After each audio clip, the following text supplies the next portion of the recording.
She found a shivering boy in the alley behind her diner and took him home, giving him warmth and safety without asking questions. What she didn't know, the child clinging to her was a mafia boss's son. And when his father finally found them, he saw something in her kindness that money couldn't buy. The February wind cut through Mara's thin jacket like a blade as she stepped out the back door of Eddie's diner. Her feet ached from the double shift, and her pockets held exactly $43 in tips, enough to cover half of next week's rent if she skipped lunch a few days. Another glamorous night in the life, she muttered, pulling her coat tighter. The alley behind the diner was her shortcut home, though calling it a shortcut was generous. It saved her maybe 2 minutes, but those 2 minutes meant 2 fewer minutes in the cold. She'd walked this path 1,000 times, past the same dumpsters, the same graffiti-tagged walls, the same broken streetlight that the city never bothered to fix. Tonight, something was different. A sound, small, barely audible over the wind, made her stop. A whimper, or maybe a cough. Mara froze, her hand instinctively clutching her keys between her fingers the way her mother had taught her. Chicago alleys weren't playgrounds, especially not at 11:30 on a Thursday night. "Hello." Her voice came out smaller than she intended. Silence. Then another sound, definitely human, definitely young. She should keep walking. She should mind her own business. She should. Mara found herself moving toward the dumpster, her heart hammering against her ribs. Behind the large green container, wedged between it and the brick wall, was a child. A boy, maybe 9 or 10 years old, curled into a ball with his knees pulled to his chest. He was shivering so violently that Mara could see it even in the dim light from the street. But it wasn't just the shivering that made her gasp. His clothes were expensive. Not department store expensive. Expensive. The kind of wool coat that cost more than her monthly salary, now dirty and torn at the sleeve. Designer sneakers, muddied but unmistakably high-end. And his face, streaked with tears and grime, held the kind of refinement that spoke of private schools and violin lessons. "Hey, sweetie," Mara said softly, crouching down despite every instinct screaming at her to call the police. "Are you okay?" The boy's head snapped up, his eyes wide with terror.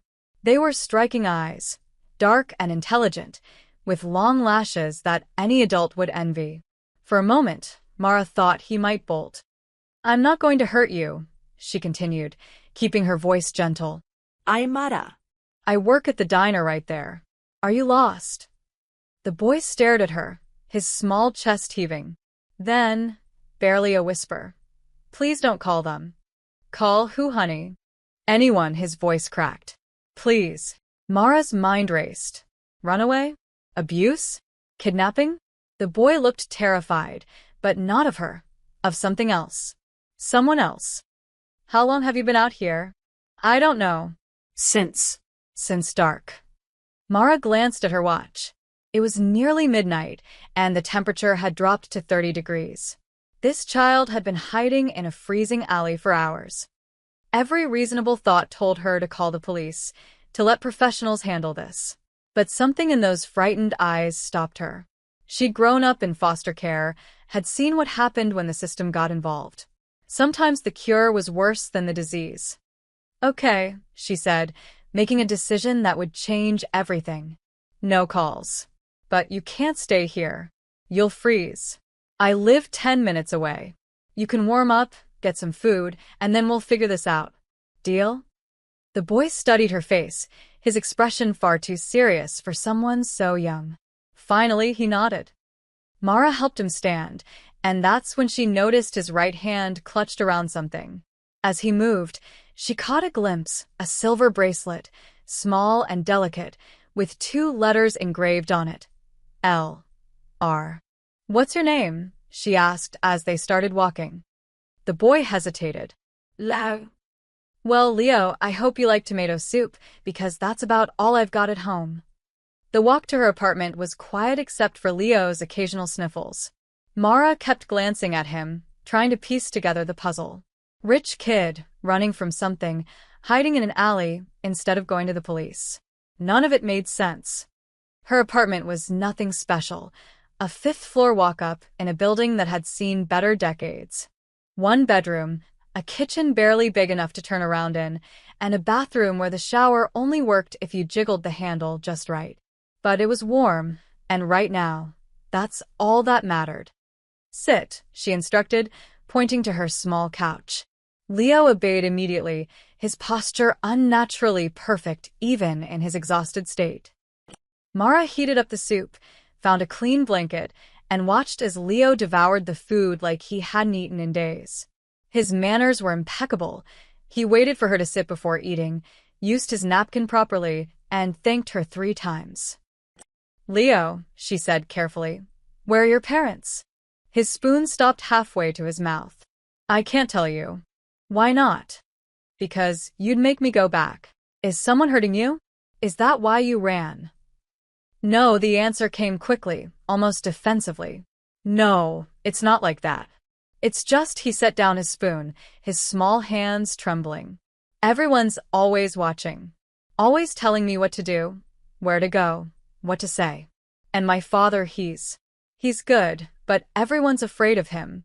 Everyone treats him like—" Leo stopped abruptly, as if he'd said too much. Mara leaned forward. "Like what?" "Like he's dangerous." A chill ran down Mara's spine that had nothing to do with the weather outside. She looked at the boy, really looked at him. The expensive clothes, the formal manners, the bracelet that probably cost more than her car, the fear of being found. "Leo, what does your father do?" The boy met her eyes, and in that moment, he looked decades older than his years. "He protects people," Leo said quietly. "That's what he always says. But I don't think that's all he does." Before Mara could respond, her small television, left on from the morning, suddenly cut to a breaking news banner. She wouldn't have paid attention, except for the words that appeared on the screen. Breaking, 10-year-old son of prominent businessman Lorenzo Romano missing for over 24 hours. Family offering substantial reward for information. The photo that appeared made Mara's blood run cold. It was Leo. And the man standing behind him in the photo, with his hand protectively on the boy's shoulder, had eyes that Mara recognized from the newspapers. Eyes that had been photographed at charity galas and city council meetings. Eyes that belonged to a man whose business interests were the subject of much speculation and very little proof. Lorenzo Romano. Philanthropist. Real estate mogul. Suspected head of the most powerful organized crime family in Chicago. Mara looked at the child on her couch, then back at the television, then back at Leo. "Oh," she whispered. "Oh no." Leo's eyes filled with tears. "Are you going to send me back?" And Mara, who had always tried to do the right thing, who had never broken a law more serious than jaywalking, found herself looking at this frightened child and saying words that would pull her into a world she didn't understand. "Not yet. Not until you're ready." She didn't know it then, but in that moment, she'd just made herself the most important person in the most dangerous man in Chicago's life. Morning sunlight streamed through Mara's thin curtains, and for a confused moment, she thought last night had been a dream. Then she heard the sound of running water from the bathroom and remembered she had the son of Lorenzo Romano sleeping on her couch. She'd barely slept, lying awake replaying the news broadcast in her mind. Prominent businessman. That's what they called him. But everyone in Chicago knew the truth, or at least the rumors. The Romano family had roots that went back generations, connections that reached into every corner of the city. People whispered about them in restaurants, speculated about them on forums, but nobody ever said anything concrete. Nobody who valued their safety anyway. And she had his son eating breakfast at her kitchen table. Leo emerged from the bathroom, his hair damp, wearing one of Mara's oversized t-shirts that hung on him like a dress. Despite the ridiculous outfit, he maintained that same careful posture, that unnatural composure. "I hope you don't mind," he said. "I use the shower. I try not to use too much hot water." What 10-year-old worried about hot water usage? "It's fine," Mara said, pouring him orange juice. "Leo, we need to talk about last night. About what I saw on TV. His hand froze, reaching for the glass. What did it say? That your father is looking for you. That he's Lorenzo Romano. Leo's face went carefully blank, another expression too practiced for a child. Did it say anything else? That he's offering a reward. How much? The question caught her off guard. Does it matter? It matters to know who might be looking. Leo took a small sip of juice, his movements deliberate. My father has enemies. If they know I'm missing, they'll try to find me first. Use me. Mara sat down hard on the opposite chair. Leo, what kind of life do you have? For the first time since she'd found him, Leo's composure cracked. His eyes grew wet, and his voice came out small and broken. The kind where I can't just be a kid. Where my chess tutor carries a gun.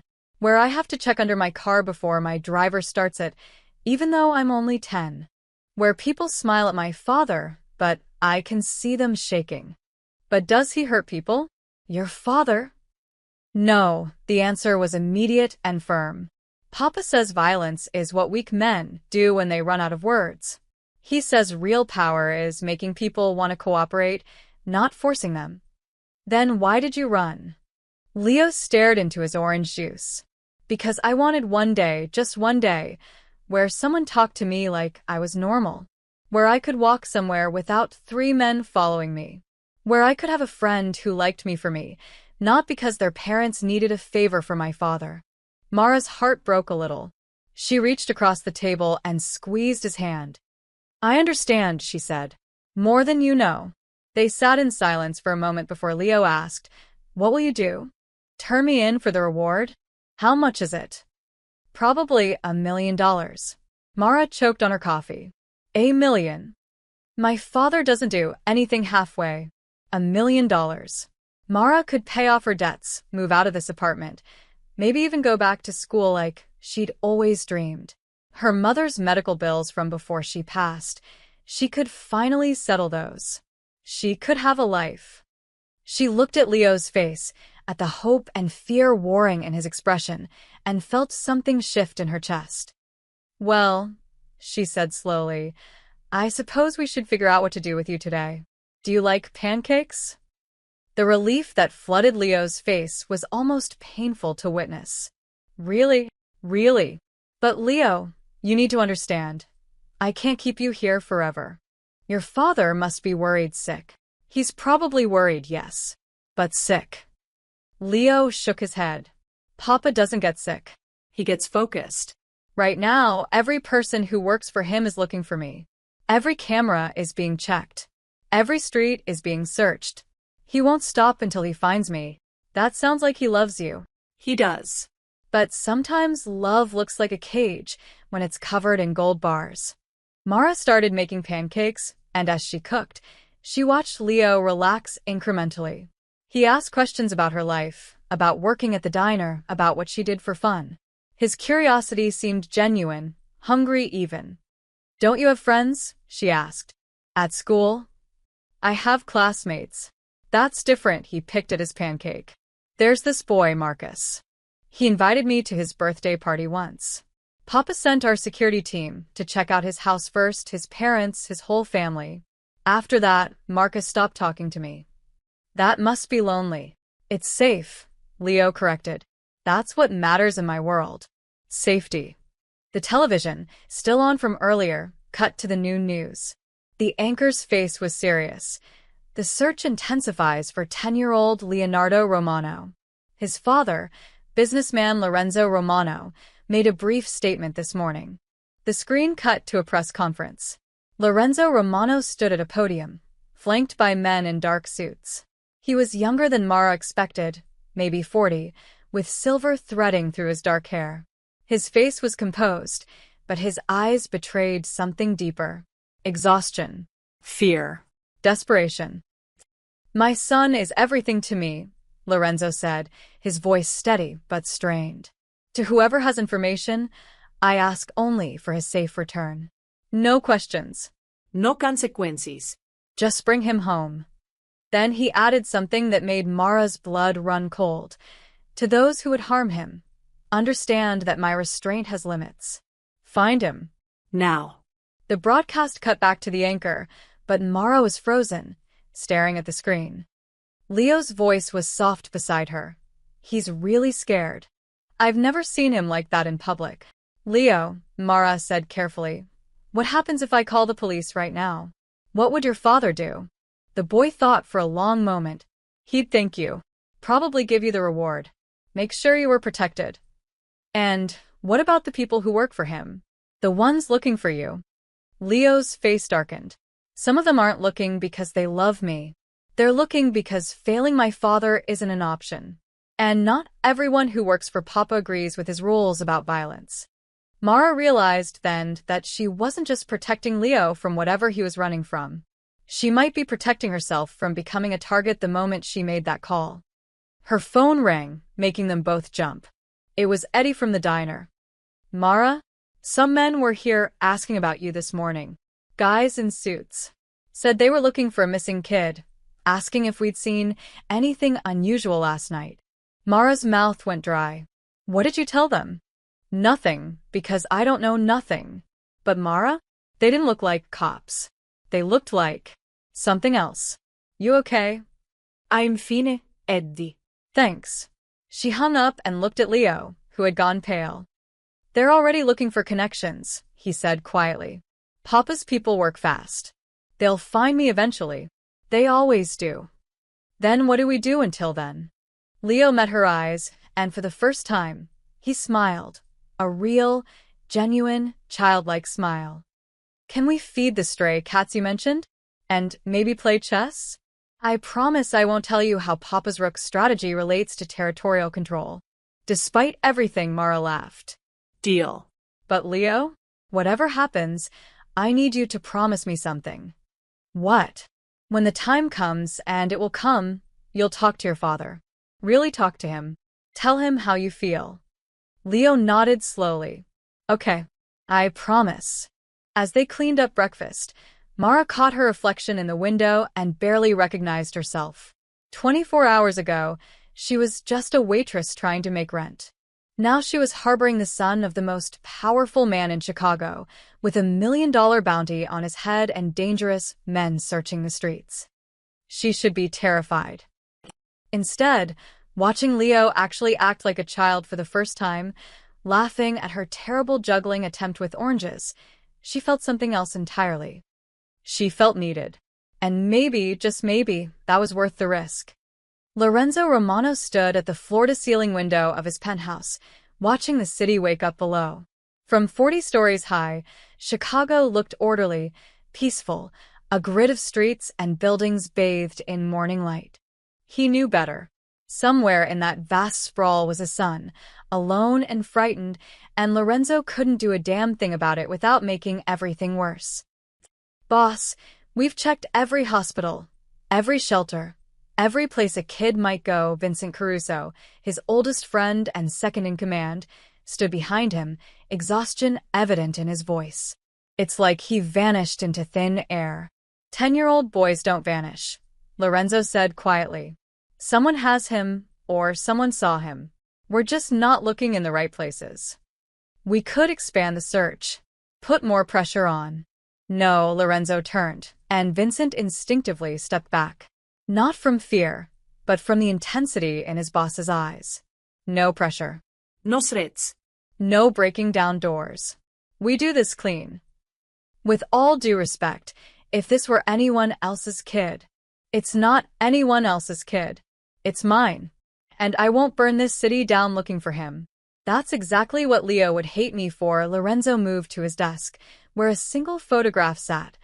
Leo at his 10th birthday party, trying hard to smile for the camera, but not quite succeeding. He ran because of what we are, Vincent. Because people are afraid of us. If we prove him right, he'll never come home. Not really.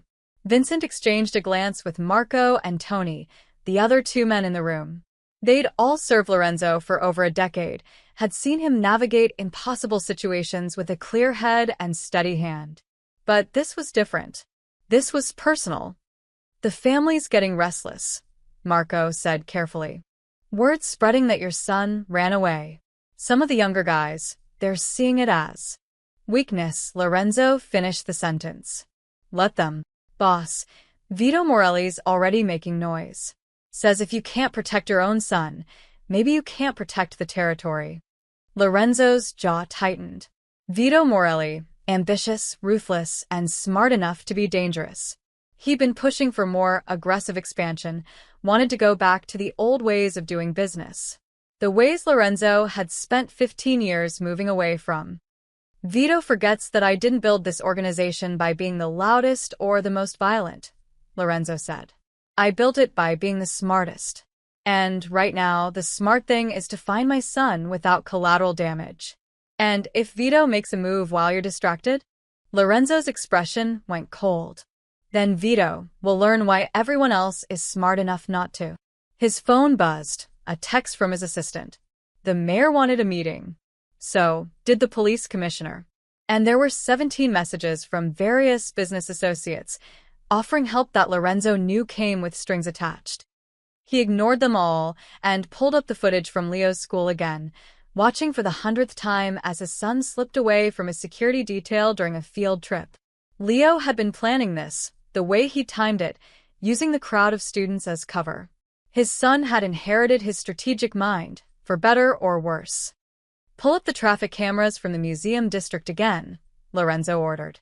And get me a list of every business within a 5-block radius of where we lost him. Someone saw something. Tony hesitated. We already checked those, boss. Nothing. Then check again. Different eyes this time. And Tony, when you talk to people, I want you smiling. Polite. We're a worried father's friends, not enforcers. Understand? Yes, boss.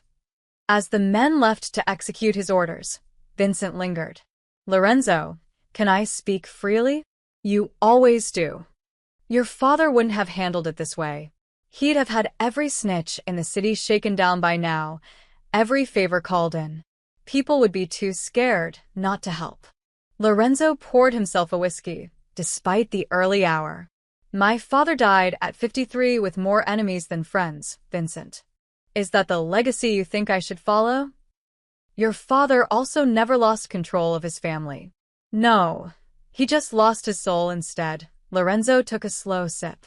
Do you know what Leo asked me last month? He asked if I was a bad man. Not a criminal, not dangerous, a bad man. And I couldn't answer him. Because how do I explain that the world isn't that simple? That sometimes you do questionable things for good reasons. You're nothing like the old bosses, Lorenzo. You've kept the peace, protected legitimate businesses, kept drugs out of our neighborhoods.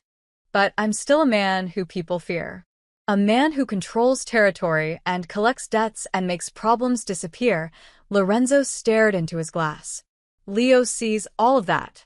He sees how people look at me, how they look at him. And he hates it.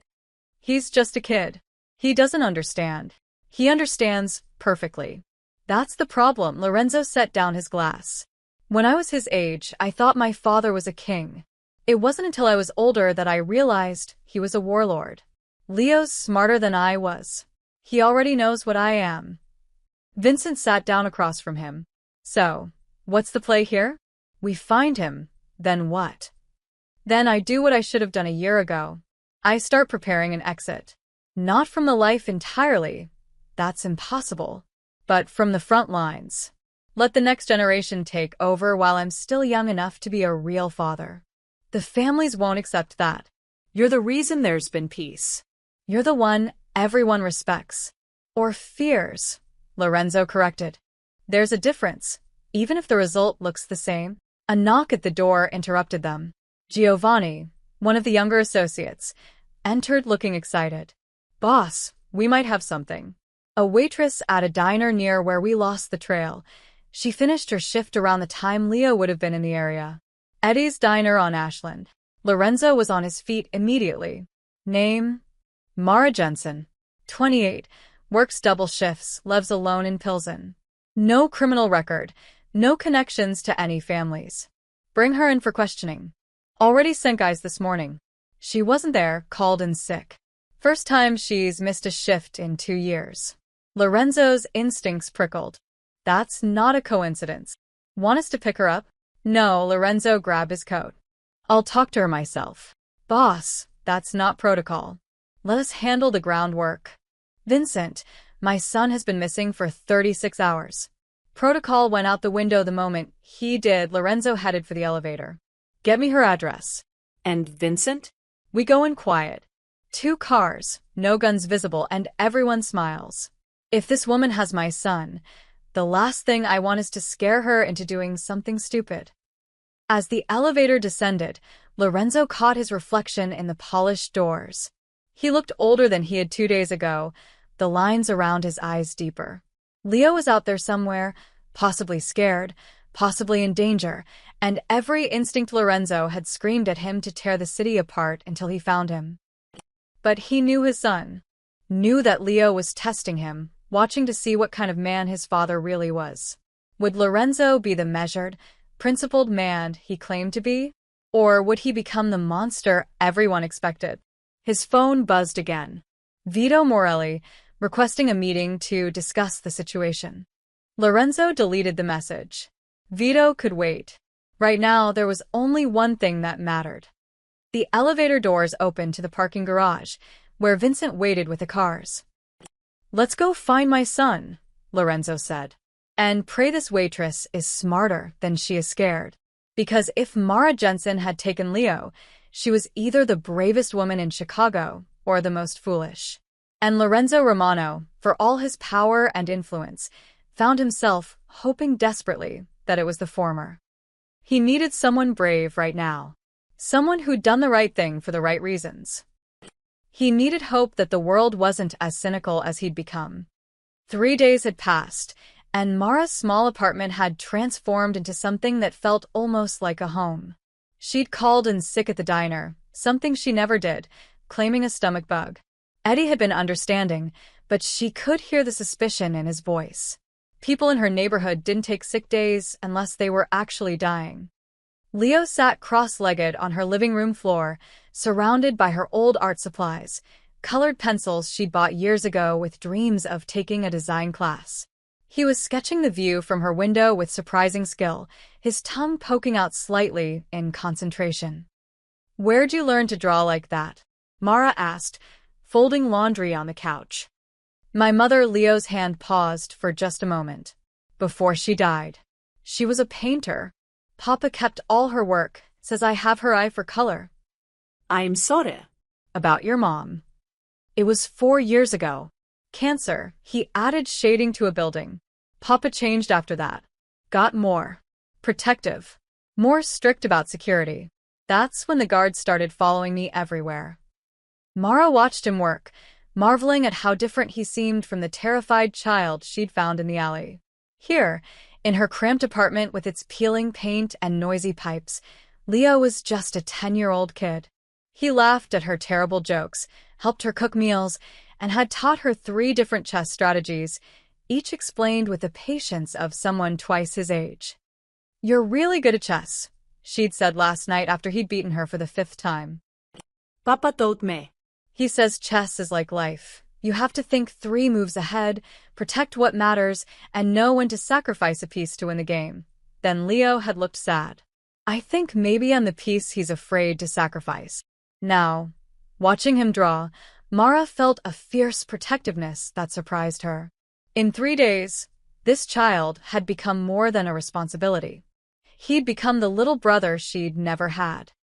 Hey, she said suddenly, want to go feed the stray cats? There's a colony behind the bodega on the corner. Leo's face lit up. Really? Can we? Sure.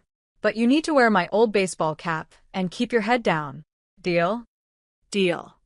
20 minutes later, they were crouched in the alley behind Martinez's bodega, surrounded by 6 cats of various sizes and colors. Leo had insisted on buying the expensive cat food with the money from his pocket, money that Mara realized was probably more than she made in a week. This one's Duchess, Mara said, pointing to a gray tabby with one torn ear. She's the queen of this colony. And that orange guy? That's Cheeto. He's friendly but dumb as a brick. Leo laughed, a real, genuine belly laugh that made Mara's heart squeeze. He let Cheeto climb into his lap, stroking the cat's fur with gentle hands. Do you do this a lot? He asked. Every few days. I know it's stupid. They're just strays, but everyone deserves to eat, you know? It's not stupid. Leo looked up at her with those serious dark eyes. Papa always says the measure of a person is how they treat those who can't do anything for them. These cats can't pay you or thank you, but you help them anyway. Your dad sounds pretty wise. He is. He's just Leo struggled for the words. He's so busy being strong for everyone else that sometimes I don't think he knows how to just be my dad. Like, I've never seen him cry. Not even at Mama's funeral. He just stood there like a statue while everyone else fell apart. Maybe he cries when no one's looking, Mara suggested gently. Maybe. But I wish he'd let me see it. Let me know he's human, not just Boss Romano, the man who controls half of Chicago. A woman's voice startled them both. Mara? That you? Mrs. Chen from 3B rounded the corner, carrying groceries. Her eyes landed on Leo, and Mara saw the moment of recognition, not of who he was, but that he was there. Yes, Mrs. Chen. Just feeding the cats. And who's this? The elderly woman smiled at Leo. Your nephew? Mara's mind raced. Yes. He's visiting from Detroit. For a few days. How nice. You're a good boy, helping with the cats. Mrs. Chen patted Leo's head before continuing inside. Once she was gone, Leo whispered, Detroit. First thing that came to mind. It's okay. I've never been to Detroit. What's it like? No idea. I've never been either. They both burst into laughter, and for a moment, the absurdity of their situation felt almost normal. Walking back to the apartment, Leo suddenly grabbed Mara's hand. It was such a simple gesture, but it made her throat tight with emotion. When was the last time someone had held her hand? When was the last time she'd mattered this much to anyone? Mara? Leo's voice was quiet. Can I ask you something? Sure, kid. Why did you help me? You could have called the police that first night. Could have gotten the reward. But you didn't. Why? Mara stopped walking, crouching down to his eye level. You want the honest answer? He nodded. Because I saw myself in that alley. Not the rich clothes or the famous father, but the look in your eyes. Like you were drowning and everyone else was just walking past. I've been there, Leo. Growing up in foster care, bouncing between homes where people only wanted the check, not the kid. I swore if I ever had the chance to be the person I needed when I was young, I'd take it. Leo's eyes filled with tears. I'm glad it was you who found me. Me too, kiddo. Me too. They were almost back to her building when Mara noticed them. 2 black cars parked across the street. They'd been there yesterday too, she realized. Same cars, same position like they were watching. Her blood went cold. Leo, she said carefully, not looking at the cars. When we get inside, I want you to pack your things. We might need to leave quickly. They found us. Maybe. I don't know. But we should be ready. Leo's hand tightened in hers. I don't want to go back. Not yet. Please. I know, sweetie. But we might not have a choice. They climbed the stairs to her apartment, and Mara's hands shook as she unlocked the door. Inside, everything looked normal, untouched. But that didn't mean anything. She went to the window, careful to stay behind the curtain, and looked down at the street. One of the car doors opened, and a man stepped out, tall, wearing a suit that probably cost more than her car. He looked up at her building, and even from 5 floors up, Mara could see the intensity in his posture. He wasn't alone. 3 more men emerged from the vehicles, all of them dressed similarly, all of them moving with the careful precision of people trained to handle trouble. Mara?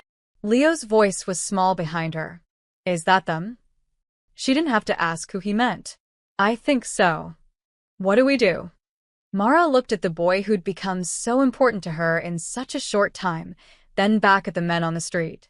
Every instinct screamed at her to run, to grab Leo and escape through the back entrance, to disappear. But where would they go? How long could a broke waitress hide from men with infinite resources? And more importantly, was she really helping Leo by keeping him from his father? Or was she just teaching him that running solved problems? We wait, she said finally, and we see what they want. And if they want to take me? Mara pulled him close, wrapping her arms around his small shoulders. Then they'll have to go through me first. And I might not be rich or powerful, but I'm pretty stubborn when I want to be. Leo hugged her back, his face pressed against her shoulder. Thank you for being brave for me. Right back at you, kid. Below, the men were entering her building. Mara could hear the heavy door open, could imagine them starting up the stairs. Her heart hammered against her ribs. In minutes, maybe seconds, her door would knock. And everything would change. The knock came exactly 3 minutes later, firm but not aggressive. Professional. Mara positioned herself in front of Leo, who stood frozen in the middle of her small living room. Stay behind me, she whispered. Ms. Jensen. The voice through the door was calm, almost gentle. My name is Vincent Caruso. I'm here with Lorenzo Romano. We'd like to speak with you. Just to talk, nothing more. Mara's mouth went dry. Lorenzo Romano himself was at her door. We know you're home, Ms. Jensen, the voice continued. And we know you're scared. But I give you my word, no one here wants to hurt you. We just want to talk about Leo. Behind her, she felt Leo's small hand grip the back of her shirt. What do I do? She whispered over her shoulder. Open it, Leo said quietly. Papa doesn't break his word. If Mr. Vincent says it's just a talk, it is. Taking a shaky breath, Mara unlocked the door and opened it slowly. 4 men stood in the hallway, but her eyes went immediately to the one in the center. Lorenzo Romano looked different from his photographs, more human, somehow. His expensive suit couldn't hide the exhaustion in his face, the worry lines around his eyes. He looked like a man who hadn't slept in days. When his gaze moved past her and found Leo, his entire body seemed to sag with relief. Leonardo, his voice cracked on the name. Papa, Leo stepped out from behind Mara, his chin up, trying to be brave. For a moment, the powerful crime boss everyone feared simply looked like a father who'd found his lost child. Lorenzo moved forward, but Vincent caught his arm, gesturing toward Mara. Lorenzo stopped, and when he spoke again, his voice was controlled. Ms. Jensen, may we come in? Do I have a choice? The words came out sharper than Mara intended. Yes, Lorenzo met her eyes, and she was struck by the sincerity there. You always have a choice. Though I would appreciate the opportunity to speak with you and my son, together. Mara stepped aside, and the 4 men entered her tiny apartment. They seemed to fill every available space, their presence transforming her home into something smaller, more fragile. Lorenzo crouched down to Leo's level, his hands trembling slightly as he checked his son for injuries. Are you hurt? Did anyone? Ai fine, Papa. Mara took care of me, Leo glanced at her. She found me in the alley. I was freezing. She gave me food and a place to stay, and didn't ask for anything. Lorenzo stood slowly, turning to face Mara. You've had my son for 3 days. I didn't kidnap him, Mara said quickly. He was hiding. He was scared. I couldn't leave him there. And you didn't call the police. Or claim the reward. He asked me not to. $1 million, Ms. Jensen. That's a life-changing amount of money for someone in your situation. Mara felt her face flush with anger. My situation? You mean being poor? Yeah, I know I'm poor. But I'm not someone who trades kids for cash. To her surprise, Lorenzo's expression softened.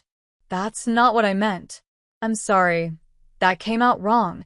He gestured to her worn couch. May I sit? The surreal politeness of it all made Mara want to laugh hysterically. Sure. Make yourself at home.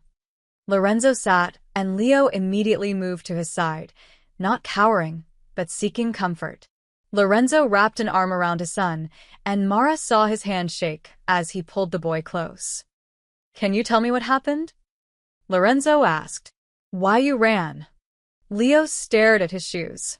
I was at the museum with school. Everyone was looking at the art, but all I could think about was how Joey and Marcus were whispering about you. About what you do. About whether I'm dangerous, too. What did they say? That their parents told them to stay away from me. That your business means people get hurt. Leo's voice got smaller. Is that true, Papa? Do people get hurt because of what you do? Lorenzo was quiet for a long moment. Sometimes. Yes. Though I work very hard to make sure they don't. See? That's what I mean. Leo pulled away, tears streaming down his face. Everyone's scared of you. Even your friends, I see how they act around you. Like one wrong word, and they're in trouble. And I'm just the son of the scary man. That's all I'll ever be. Leo. I wanted one day where someone looked at me and just saw me. Not your son, not a Romano, just Leo. And Mara did that. He pointed at her. She didn't know who I was, and she still helped. She didn't want money or favors or protection. She just wanted to make sure I was okay. Lorenzo looked at Mara, really looked at her, and she saw something shift in his expression. Is this true? I didn't know who he was when I found him, Mara said. Not until I saw the news. And by then she trailed off, not sure how to explain. By then you'd already cared, Lorenzo finished quietly. You'd already made him a promise. He's a kid. A scared kid who needed help. That's all that mattered. Vincent cleared his throat. Boss, we should go. Get Leo home. Make sure he's checked by the doctor. In a minute, Lorenzo never took his eyes off Mara. Ms. Jensen, I need to understand something. You kept my son hidden for 3 days. Knowing who I am, knowing I had the entire city looking for him. Either you're the bravest woman I've ever met or the most foolish. Which is it? Mara crossed her arms. Maybe I'm just someone who thinks a 10-year-old's feelings matter more than some crime boss's pride. The room went silent. Vincent's hand moved toward his jacket, but Lorenzo held up a hand, stopping him. Then, incredibly, Lorenzo laughed, a short, surprised sound. Fair enough, he stood, his hand still on Leo's shoulder. My son is right. You saw him as just a child. That's rare in my world. And valuable. I don't want your money. I know. But you'll have it anyway, not as payment, but as thanks. He pulled an envelope from his jacket. This is $5,000. Enough to cover your lost wages and expenses, nothing more. I'm not trying to buy your silence or your loyalty. I'm simply thanking you for keeping my son safe when you had no reason to. Mara stared at the envelope. $5,000. That was 3 months of rent, or her car repairs, or... She pushed it back toward him. I told you. I didn't do it for money. Lorenzo looked at the envelope, then at her, then at his son's face, and something changed in his expression. He slowly put the envelope back in his jacket. Then will you accept my thanks without it? That I can do. Lorenzo extended his hand, and Mara shook it. His grip was firm but not aggressive, his palm calloused despite his expensive suit. Come on, Leonardo, Lorenzo said gently. Let's go home. Leo's face crumpled. Can I say goodbye? Of course. The boy threw himself at Mara, wrapping his arms around her waist. She hugged him back, feeling tears sting her own eyes. Thank you for showing me what kindness looks like, Leo whispered. I won't forget. You take care of yourself, okay? And maybe talk to your dad. Really talk to him. He looks like he wants to listen. Leo nodded against her shoulder, then pulled back. He took his father's hand, and together they moved toward the door. Lorenzo paused at the threshold, looking back. Ms. Jensen? If you ever need anything at all, you call this number. He placed a business card on her entry table. Day or night. No strings attached. Why would you do that? Because you gave me back what matters most. And because he glanced at Leo. Because my son trusts you. In my experience, children are excellent judges of character. Then they were gone, the apartment suddenly feeling enormous and empty in their absence. Mara locked the door behind them and slid down it, sitting on the floor as the reality of the last 3 days crashed over her. She'd harbored the son of Chicago's most powerful crime boss. She'd refused his money. She'd told him off to his face. And somehow, she was still alive. Her phone buzzed, a text from Eddie. You coming back to work tomorrow? Those guys came back asking about you again.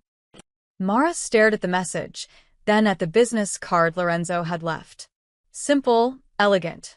Lorenzo Romano with a phone number. Nothing else. She should throw it away. Should forget this ever happened. Should go back to her normal, quiet life. Instead, she tucked the card carefully into her wallet. Something told her she'd need it sooner than she thought. The Romano estate sat behind iron gates in Lincoln Park, a sprawling mansion that looked more like a museum than a home. Lorenzo led Leo through the front entrance, past staff members whose relief was evident on their faces. The housekeeper, Mrs. Patricia, actually cried when she saw Leo. "Thank God," she whispered, making the sign of the cross. "Thank God you're safe." Leo hugged her, then allowed himself to be swept away for a medical checkup while Lorenzo retreated to his study. Vincent followed, closing the door behind them. "That was interesting," Vincent said carefully. "The waitress. Mara Jensen." Lorenzo poured 2 glasses of whiskey.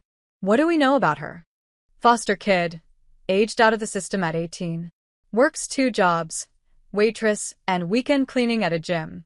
No family, no significant debts except medical bills from her late mother, who wasn't actually her mother but a foster parent who took her in at 16-inch." Vincent consulted his phone. "By all accounts, she's exactly what she appears to be, a woman trying to survive who did a decent thing." Lorenzo swirled his whiskey, thinking about the way Mara had stood between him and Leo, chin up despite being terrified. The way she'd refused his money without hesitation. In his world, everyone wanted something. Everyone had an angle. Except, apparently, Mara Jensen. "Send her 20,000, Lorenzo said suddenly. "Boss, she refused the 5. Which is why we send more. As a gift, not payment.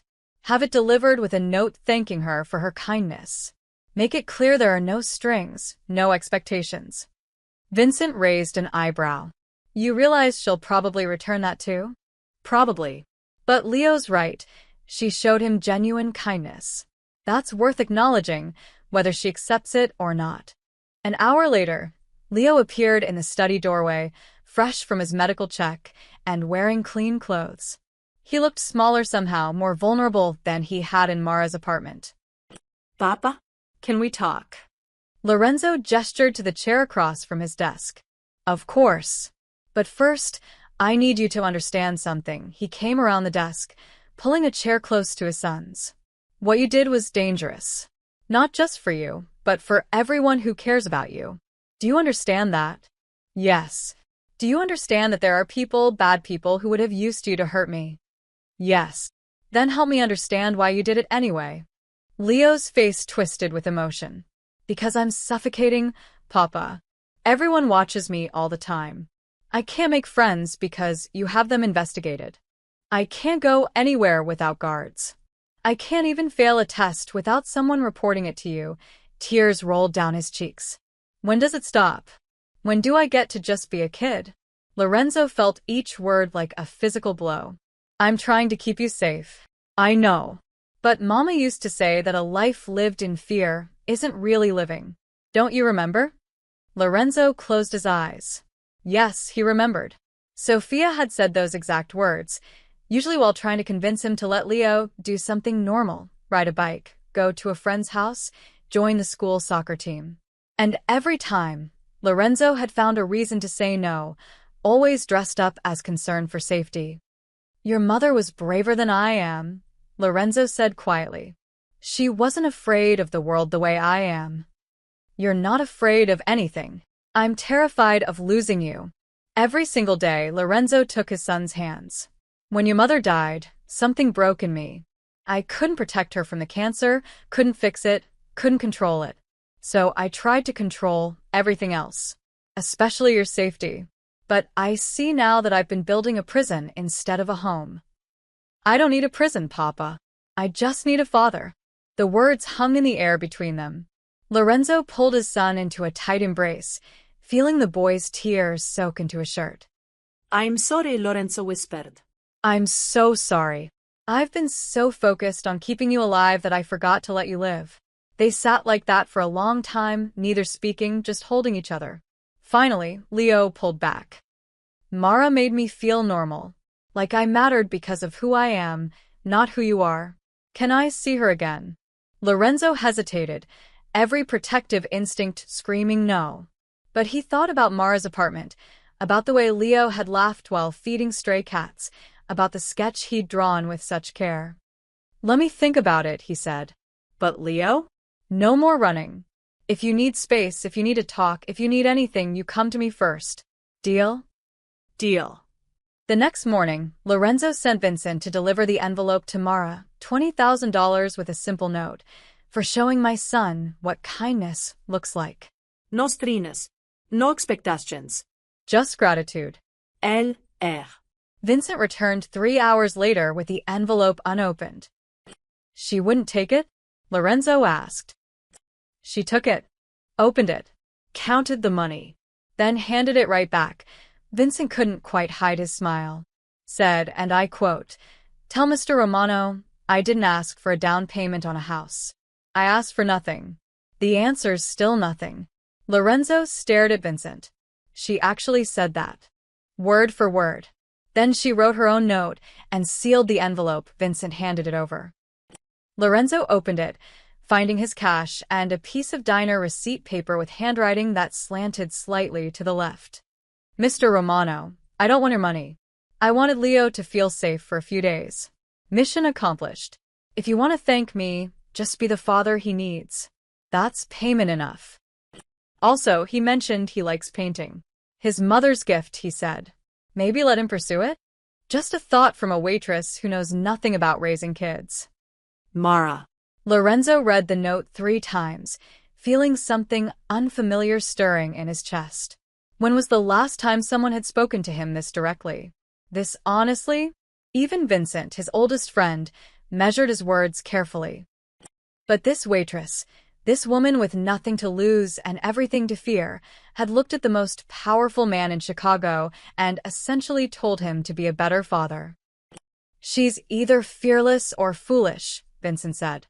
No, Lorenzo said slowly. She's honest. And that's rarer than either. He picked up his phone and called his lawyer. Richard? I need you to find out who holds the medical debt for a woman named Mara Jensen. Former foster child, late 20s. Yes, I'll wait. 5 minutes later, he had the information. Mara owed $17,000 to 3 different collection agencies for her foster mother's cancer treatment for a woman who'd taken her in when no one else would. Pay them off, Lorenzo instructed. All of them. Anonymously. She can't refuse what she doesn't know about. Boss, Vincent said carefully, why are you doing this? Lorenzo looked at his son's drawing, still sitting on his desk, the view from Mara's window, rendered with careful detail and surprising emotion. Because she gave me back my son. Because she did it without wanting anything in return. And because he paused, thinking about Leo's words. Because she reminded me what honor actually looks like. 2 weeks later, Mara received a letter from a collection agency informing her that her debt had been satisfied by an anonymous benefactor. She stood in her apartment, reading the letter 3 times, her hands shaking. She knew exactly who the anonymous benefactor was. She pulled out Lorenzo's business card, staring at the number. Part of her wanted to call and yell at him for interfering. Another part wanted to thank him. A larger part just wanted to cry with relief. In the end, she did none of those things. Instead, she tucked the letter away and went to work. But she kept the business card. And sometimes, late at night, she wondered about the boy with the sad eyes and his father who was learning, slowly, painfully, how to love without suffocating. She wondered if they were okay. She wondered if she'd ever see them again. And deep down, in a part of herself she didn't want to examine too closely, she hoped the answer was yes. Vito Morelli stood in a warehouse on the edge of the shipping district, watching his men unload crates that officially contained furniture components. Unofficially, they contained weapons, enough to arm a small militia. Boss, you sure about this? His lieutenant, Frank Russo, asked nervously. Romano's been clear about keeping military-grade stuff out of the city. Romano's been clear about a lot of things, Vito said, lighting a cigar. But while he's been playing house with his kid and getting soft, the rest of us have been losing opportunities. The Colombians want to expand their territory. The Russians are pushing into Bridgeport. And what does our great Don do? He negotiates. He compromises. He keeps the peace. He keeps us weak. Vito turned to face Frank. My grandfather didn't build this organization by being reasonable. He built it by being feared. Lorenzo's forgotten that. And now his own son runs away from him? That's not leadership, that's weakness. Frank shifted uncomfortably. Word is the kid's back. Safe and sound. Thanks to some nobody waitress, not Lorenzo's network, Vito puffed his cigar. 3 days, Frank. The Don's son was missing for 3 days, and he didn't tear this city apart looking. Didn't put pressure on anyone. Just asked politely and waited. He laughed bitterly. My father would have had every snitch on their knees within hours. Different times, boss. Exactly. And maybe it's time we reminded people what real power looks like. Vito had been patient for years, waiting for Lorenzo to make a mistake big enough to justify a challenge. The old guard respected Lorenzo too much, feared his intelligence and his connections. But the younger members? They were hungry. They wanted action, wanted to expand, wanted to prove themselves. And Lorenzo's handling of his son's disappearance had given Vito exactly the opening he needed. Set up a meeting with the Castellano crew and the Russians, Vito ordered. Tell them we're discussing new territorial arrangements. Tell them the Don's policies are evolving. You're making a move against him? Not against him. Around him. If Lorenzo wants to play the philosopher king, fine. But the rest of us still have business to conduct. What Vito didn't say, what he was carefully planning, was something more direct. Something that would prove once and for all that Lorenzo Romano had gone soft. He was going to take the boy again. But this time, it wouldn't be about ransom or negotiation. It would be about sending a message. Lorenzo couldn't even protect his own family. How could he protect the organization? 2 weeks after Leo's return, Lorenzo was in his study reviewing legitimate business reports when Vincent burst in without knocking. We have a problem. Lorenzo looked up sharply. Vincent never interrupted without cause. What kind of problem? Vito's moving. He met with the Castellanos last night, and we have sources saying he's been in contact with the Russian crew. He's building a coalition. To do what? To challenge you. He's been spreading the word that you're not fit to lead, that you've gone soft. Vincent dropped a folder on the desk. And he's got support. More than I'd like. Lorenzo flipped through the folder, surveillance photos, transcribed conversations, financial records. Vito had been busy and careful. Most of this skirted the line of outright betrayal without crossing it. How many families are listening? For that we know of. Maybe more. And our people? Loyal, but nervous. They want to know you're still strong enough to handle this. Lorenzo leaned back in his chair. This was the moment he'd known would come eventually.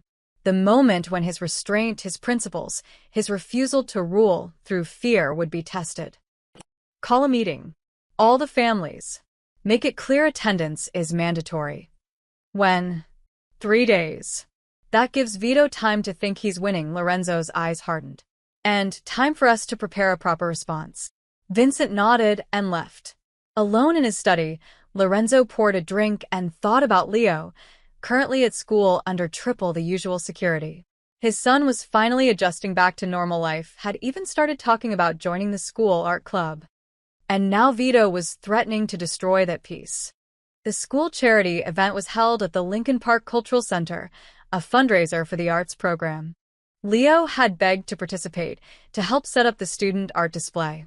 After 2 weeks of exemplary behavior, Lorenzo had reluctantly agreed. Papa, you don't need to send so many guards, Leo had complained that morning. It's just school stuff. Humor me, Lorenzo had replied, ruffling his son's hair. After last time, I need the peace of mind. What Lorenzo didn't know, what his intelligence network hadn't caught, was that Vito had been planning this for days, had paid off one of the event security guards, had studied the layout, had waited for exactly this opportunity. Leo was helping his art teacher arrange paintings in the main gallery when he noticed something odd.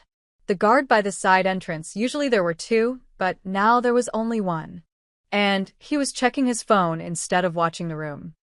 Before Leo could process this, someone tapped his shoulder. Leonardo Romano? The man wore a catering uniform, smiled pleasantly. Your father asked me to bring you to him. Something about a surprise. Leo est un crime de danger. Papa never sent strangers. Papa always called first. Papa would never pull him away from a public event without Vincent or one of his regular guards. I don't think so, Leo said, stepping back. The man's smile didn't waver, but his hand moved to his jacket. I really must insist. Leo did what Mara had taught him during those 3 days. He started screaming. Help. I don't know this man. Help. The room erupted into chaos. Teachers rushed over. The man in the catering uniform swore and ran for the side exit. Leo's actual guards converged from their positions, weapons drawn. But in the confusion, Leo saw something that made his blood run cold. 3 more men in catering uniforms, moving through the crowd toward him from different directions. This wasn't a single kidnapper. This was coordinated. Leo did the only thing he could think of. He grabbed his art teacher's phone from the table and ran, not for the exits where the fake caterers were positioned, but deeper into the building, toward the back rooms where the supplies were kept. His guards were shouting, trying to reach him, but the crowd was too thick, too panicked. Leo found a storage closet, locked himself inside, and with shaking hands, dialed the one number he'd memorized besides his father's. The number on the business card his father kept on his desk. The one he'd seen when he'd snuck in late at night.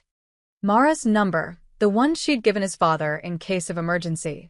The phone rang twice before a familiar voice answered. Hello? Mara? Leo's voice cracked. It's Leo. I need help. They're trying to take me again, and I don't know who to trust and… Leo, slow down. Where are you? Lincoln Park Cultural Center. There are men pretending to be caterers and my guards are out there, but I don't know if they can. Shouting outside the closet. Someone trying the door handle. I have to go, Leo whispered. If something happens to me, tell Papa I'm sorry. And tell him you were right about letting me paint. Leo, don't you dare. He hung up and turned off the phone, pressing himself into the corner of the dark closet. Outside, he heard a voice he didn't recognize. Check every room. The Don's brat is here somewhere. Mr. Morelli wants him alive, but that's the only restriction. Leo closed his eyes and thought about his father. About Mara. About the 3 days when he'd felt safe and normal. And he prayed that someone, anyone, would find him before Vito Morelli's men did. The door handle rattled again, more violently this time. Then everything went dark as someone cut the building's power. And in that darkness, Leonardo Romano, 10 years old, terrified, but his father's son, prepared to fight. Mara stared at her phone, Leo's panicked voice still echoing in her ears. Her hands shook as she grabbed her jacket and keys, her mind racing. Lincoln Park Cultural Center, that was at least 20 minutes away in traffic. She should call the police. She should stay out of it. This wasn't her problem anymore. Instead, she pulled out the business card she'd kept in her wallet and dialed Lorenzo Romano's number. He answered on the first ring. Ms. Jensen. Leo just called me. He's in trouble. Lincoln Park Cultural Center. Men are after him. He said they're pretending to be caterers. I know. We're already en route. His guards triggered the alarm 3 minutes ago. Lorenzo's voice was tight, controlled, but she could hear the fear underneath. Why did he call you? I don't know. He said he didn't know who to trust, and then he hung up. Ms. Jensen, I need you to stay where you are. This is now a security situation and… He called me Mr. Romano. Not you. Not his guards. Me. That means something. Silence on the other end. Then, Where are you? Getting in my car. Don't. These aren't street thugs, Ms. Jensen. Vito Morelli is behind this. He's a rival faction leader who wants to prove I'm weak. He won't hesitate to use you if you show up. Then I guess you better get there first. Mara hung up, her heart pounding. She was halfway to her car when a black SUV screeched to a stop in front of her building. Vincent stepped out, his face grim. Get in. Boss's orders. I have my own. Now, Ms. Jensen. We don't have time to argue. Mara climbed in, and Vincent pulled away with the speed and precision of someone who'd done this before. 2 other vehicles followed behind them. What's happening? Mara demanded. Vito Morelli's making a play. He's trying to kidnap Leo to prove Lorenzo can't protect his own family. If he succeeds, Vincent's jaw clenched. It'll start a war. And the first casualty will be the peace Lorenzo's spent 15 years building. Why does Leo trust me? Vincent glanced at her. Because you're the only person in his life who wanted nothing from him. No favors, no protection, no connection to power. You just saw a scared kid and helped. Do you have any idea how rare that is in our world? Your world is insane. Yeah. But it's the one we've got. They arrived at the cultural center to find it surrounded by police cars, ambulances, and, less obviously, men in suits who were definitely not law enforcement. The building was dark, emergency lights flashing. Lorenzo stood near the entrance with a police commander, his posture rigid. When he saw Vincent's SUV, he immediately walked over. Ms. Jensen shouldn't be here, he said sharply to Vincent. Tell her that, Vincent replied. Mara stepped out of the vehicle. Leo called me for help. I'm here to help.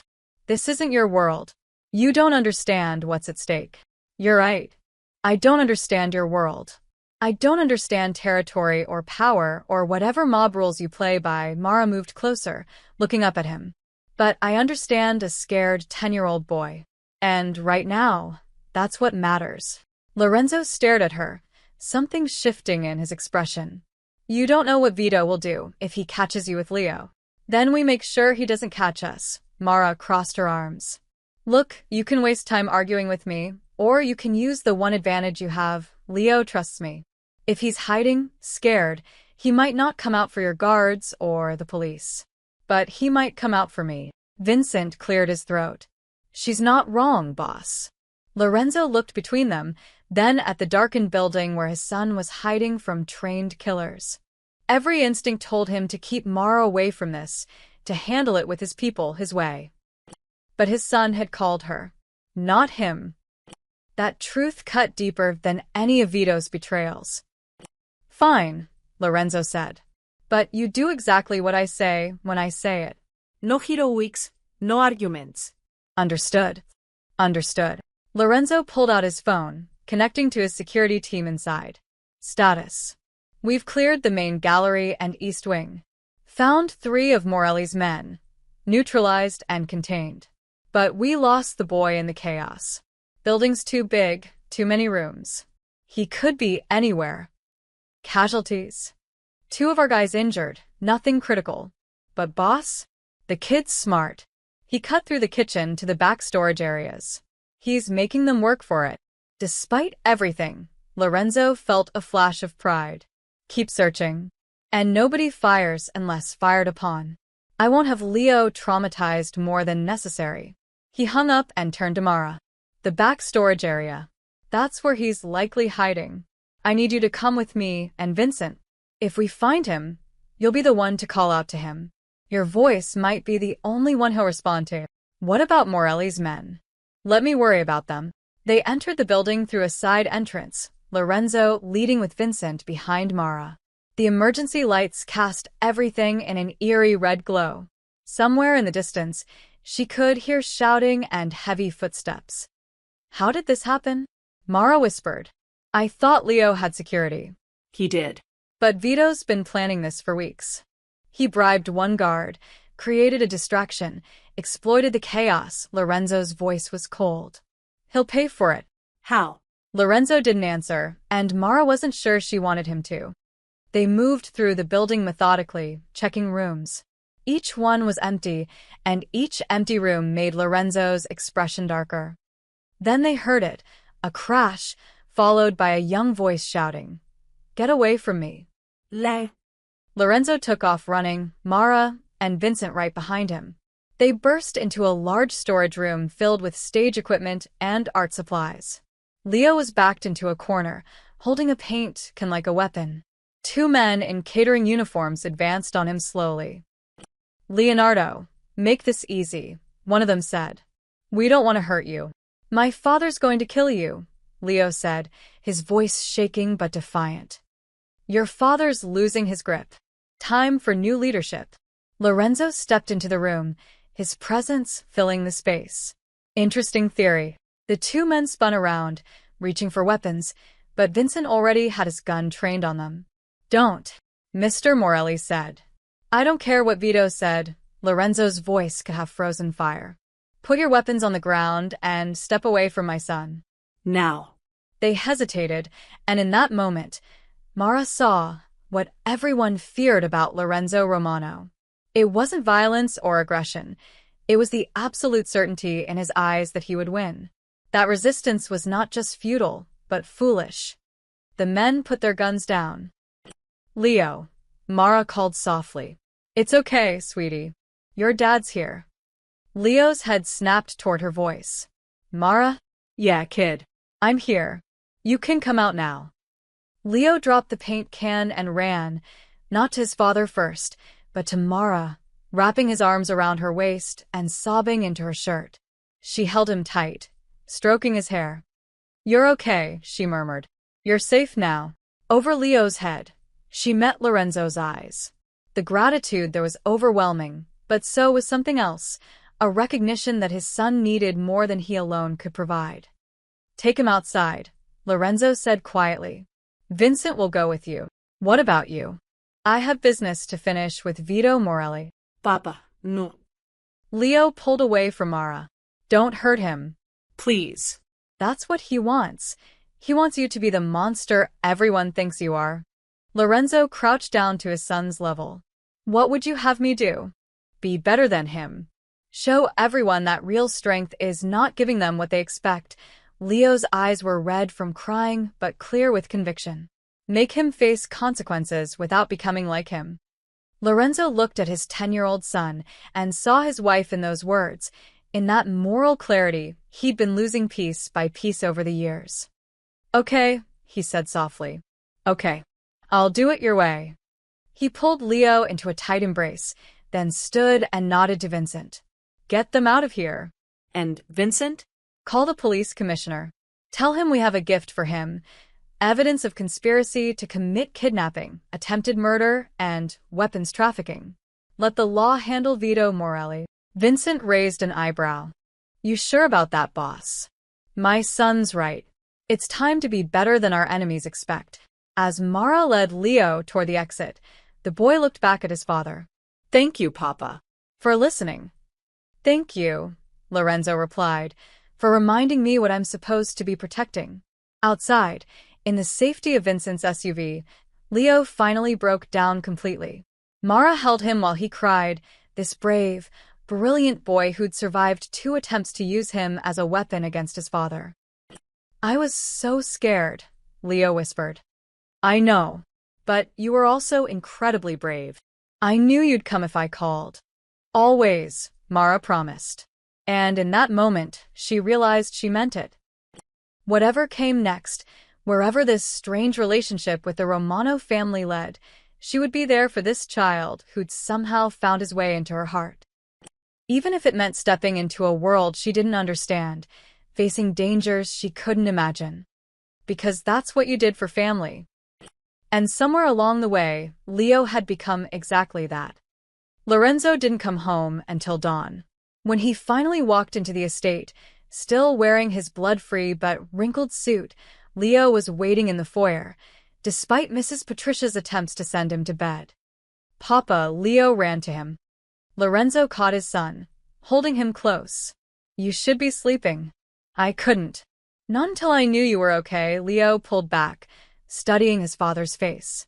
Did you hurt Mr. Morelli?" No. I kept my promise. Lorenzo sat on the bottom step of the grand staircase, pulling Leo down beside him. The police have Vito and 5 of his men on multiple charges. The evidence we provided, weapons trafficking, bribery, conspiracy, he'll be in prison for years. Maybe decades. Without you doing anything violent. Without me doing anything violent, Lorenzo smiled tiredly. Turns out, following the law can be just as effective as breaking it. Who knew? Leo laughed, then grew serious. Papa, I need to tell you something. When I was hiding, when I thought they might catch me, I was more scared of disappointing you than of them hurting me. That's not how it should be. Lorenzo felt the words like a punch to the chest. Leo. I know you love me. I know you're trying to protect me. But I can't live my whole life afraid. And you can't either. Leo took his father's hand. Mara told me something when I stayed with her. She said that being brave doesn't mean not being scared. It means doing the right thing even when you're terrified. She's a wise woman. She also said I should talk to you. Really talk. About what I want. What I need. Leo took a deep breath. I want to go to normal school, without guards following me into classrooms. I want to join the art club and maybe make a real friend. I want to walk to the corner store without 3 cars of security. And he paused. I want to see Mara again. She makes me feel like a regular kid. Lorenzo was quiet for a long moment. Everything in him screamed to say no, to keep his son locked safely behind these walls. But he thought about the past 72 hours, the terror, the helplessness, the moment when Leo had called Mara instead of him. He was losing his son by trying too hard to keep him. I can't give you all of that immediately, Lorenzo said carefully. But I can try. We can start small, reduce security, more freedom, and he pulled out his phone. I think Ms. Jensen and I need to have a conversation about your future. Mara was working the morning shift at Eddie's diner when Lorenzo Romano walked in, causing every head in the place to turn. He looked absurdly out of place among the truckers and construction workers, his tailored suit probably worth more than the entire restaurant. Mr. Romano, Mara said, wiping her hands on her apron. This is a surprise. May I speak with you privately? I promise this won't take long. Eddie jerked his head toward the back office, and Mara led Lorenzo through the kitchen, where the line cooks stared openly into the cramped space that served as Eddie's headquarters. If this is about the debt you paid off, Mara started, I already tried to track down who did it to pay them back, but it was me. And it's not up for negotiation. Lorenzo held up a hand before she could protest. You saved my son twice now, Ms. Jensen. The debt is settled as far as I'm concerned. But that's not why I'm here. Then why are you here? Because Leo asked to see you again. And because Lorenzo sat in Eddie's worn desk chair, suddenly looking exhausted. Because you've shown my son something I can't give him. Normalcy. The sense that he's valued for who he is, not whose son he is. Mara leaned against the desk. What are you asking me? I don't entirely know. Lorenzo ran a hand through his hair. Leo trusts you. In my world, trust is currency. And right now, you're the richest person in his life. I'm a waitress who lives in a 5th-floor walk-up. You're a woman who's shown my son kindness without expectation of reward. That makes you invaluable. Lorenzo met her eyes. I need your help, Ms. Jensen. Not as an employee, not as someone I'm paying off. As someone who genuinely cares about Leo's well-being. Help with what? With teaching him to be normal. With showing him that the world isn't all danger and calculation. He paused. With being a part of his life that isn't about my business or my reputation or any of the baggage that comes with being a Romano. Mara crossed her arms. You want me to what, babysit? I want you to be his friend. His ally. The person he can talk to when he can't talk to me. Lorenzo pulled out an envelope. This is an offer to manage a new restaurant I'm opening in your neighborhood. Family-friendly, community-focused. You'd have full control, a real salary, benefits. But the real job, the one I'm actually asking you to do, is to be there for Leo when he needs someone who sees him as just a boy. Mara stared at the envelope. You're offering me a restaurant to be friends with your son? I'm offering you a restaurant because you deserve better than double shifts for barely minimum wage. The friendship with Leo? That's already there. I'm just asking you not to walk away from it. This is insane. Yes. But then, so is everything about my life, Lorenzo stood. I'm not asking for an answer now. Take time, think about it. But, Ms. Jensen? Leo's been through 2 traumatic experiences in 3 weeks. He's seeing a therapist starting next week, but he specifically asked if you could be part of his support system. Not his guards, not his tutors, not the staff who've known him since birth. You. Mara felt her throat tighten. Why me? Because you're real. Because you don't fear me or worship me or want anything from me. Because when my son was lost and terrified, you gave him soup and a blanket and made him feel human. Lorenzo moved toward the door, then paused. Read the offer. Think about it. But know that whether you accept the restaurant or not, you'll always have a place in Leo's life if you want it. After he left, Mara opened the envelope. The salary listed made her dizzy. The terms were generous, almost absurdly so. But tucked inside was also a hand-drawn picture, Leo's careful sketch of the 2 of them feeding the stray cats, with "Thank you for being my friend," written in a child's careful handwriting at the bottom. That's what broke her. Eddie poked his head in. You okay? I think I just got offered my dream job for the weirdest reason possible. That Romano guy. Yeah. Eddie studied her face. You gonna take it? Mara looked at Leo's drawing, at his careful lettering, at the way he'd captured the exact moment when she'd felt most useful, most needed. Yeah, she said quietly. I think I am. Because somewhere between finding a shivering boy in an alley and holding him while he cried in an SUV, Mara Jensen had found something she'd been missing her entire life. Purpose. And maybe, just maybe, family. 2 days after Mara accepted Lorenzo's offer, everything fell apart again.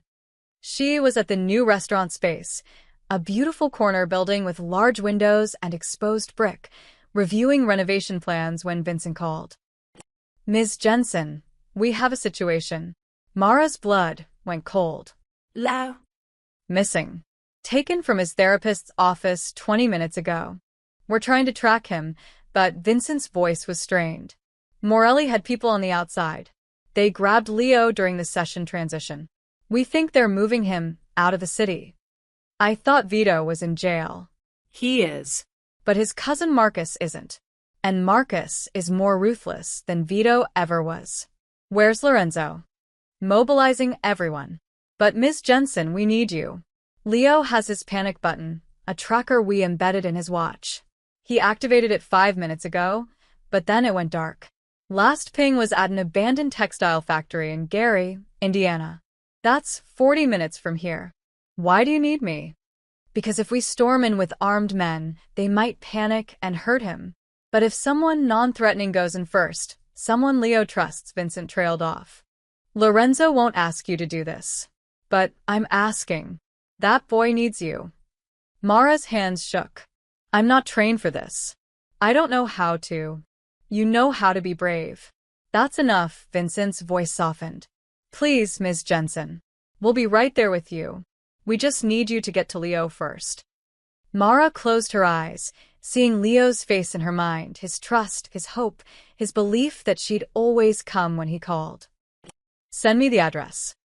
The textile factory loomed against the gray sky, broken windows like missing teeth, rust bleeding down its corrugated metal walls. Lorenzo's convoy parked 2 blocks away, and he laid out the tactical approach to his team with Vincent. When Mara arrived in Vincent's car, Lorenzo's expression went from focused to furious.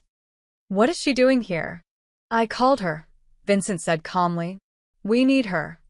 Absolutely not. This is too dangerous. Lorenzo, Mara stepped forward, using his first name for the first time. Leo trusts me. If there's any way I can help get him out safely, I have to try. You could be killed. Marcus Morelli isn't like his cousin. He has nothing to lose and no restraint. And Leo is a 10-year-old boy who's been kidnapped twice in 3 weeks. What do you think that's doing to him? Mara met his eyes. I'm not asking your permission. I'm telling you I'm going in. Lorenzo stared at her, and she watched the war playing across his face, the need to protect her fighting against the desperate need to save his son. "If you do this," he said finally, his voice rough, "you follow my instructions exactly. Vincent will be in your ear, through a wire. At the first sign of danger, you get out. Understand?" "Understood." They outfitted her with a nearly invisible earpiece and a small camera disguised as a button. The plan was simple. Mara would approach the factory posing as someone lost, looking for directions. Once inside, she'd locate Leo and assess the situation while Lorenzo's team positioned themselves around the building. "Remember," Lorenzo said, his hand on her shoulder, "you're just there to find him and keep him calm. We'll handle the extraction." Mara nodded, her mouth too dry to speak. She approached the factory alone, her footsteps crunching on broken glass. The front entrance was chained, but a side door hung partially open.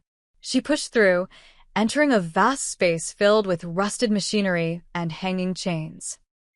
"Hello," she called out, trying to sound lost and harmless. "Is anyone here?" "My car broke down."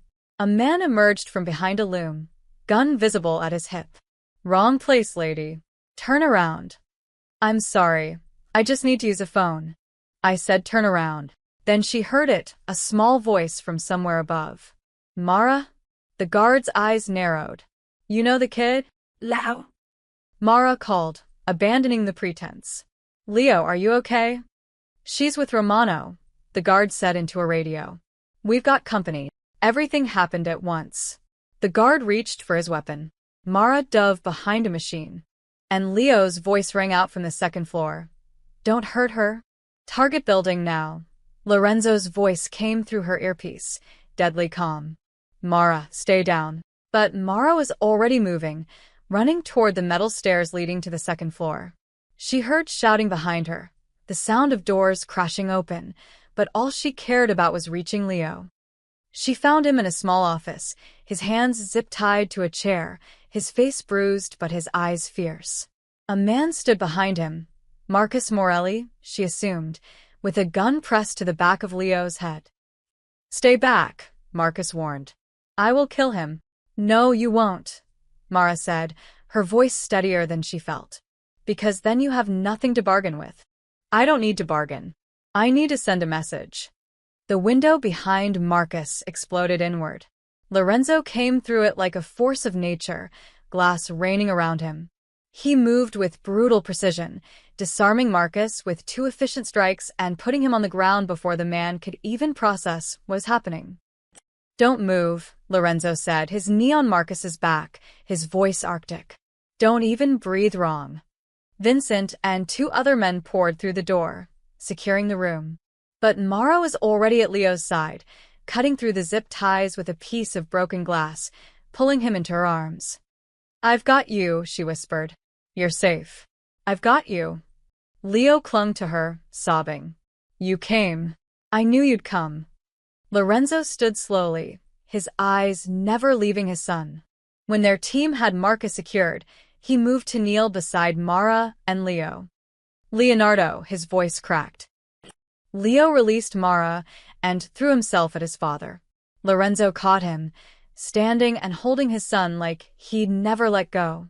His composure finally shattered, and Mara watched tears stream down the face of Chicago's most powerful crime boss. "I'm sorry," Lorenzo whispered into Leo's hair.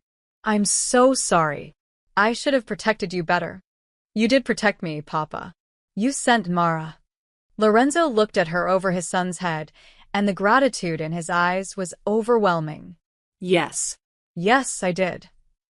Outside, as police and ambulances arrived, Lorenzo had called them before breaching, true to his word about doing things legally. Mara sat on the bumper of an ambulance while a paramedic checked her for injuries.